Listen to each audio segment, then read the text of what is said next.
হে গাইছ আৰু এটা নতুন মিনি ব্লগলৈ স্বাগতম। আৰু বহুত দিনৰ পৰা ভাবিছিলোঁ আমি থাৰেশ্বৰী মন্দিৰত যাম বোলা, আৰু হঠাতে আজি টাইম পালোঁ, সেইটো কাৰণে আমি ভাবিলোঁ থাৰেশ্বৰী মন্দিৰত দৰ্শন কৰোঁ। আৰু যিহেতু আজি মঙলবাৰ হয়, সেইটো কাৰণে আমি ভাবিলোঁ, আৰু যিহেতু ওপৰত এটা নিজৰা আছে, আৰু নিজৰাটোত ভাবিলোঁ আমি গা ধুই পেলাই আমি আজি হনুমান বাবাক পূজা কৰিম।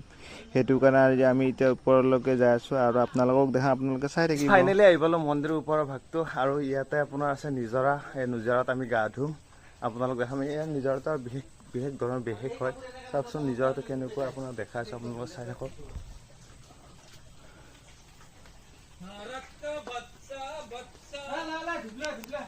ফাইনেলি আমি ওপৰত চাকি ধূপ ধূনা দি পেলাই ওপৰৰ পৰা আহি গ'লোঁ, আৰু ভাবিলোঁ কি যিহেতু তলত হনুমান মন্দিৰ আছে। আৰু আজিৰ মিনি ব্লগটো ইমানলৈকে আছে। যি মিনি ব্লগটো চাই পেলাই আপোনালোকে ভাল পালে শ্বেয়াৰ এণ্ড ছাবস্ক্ৰাইব কৰিব। আজিৰ কাৰণে বাই বাই।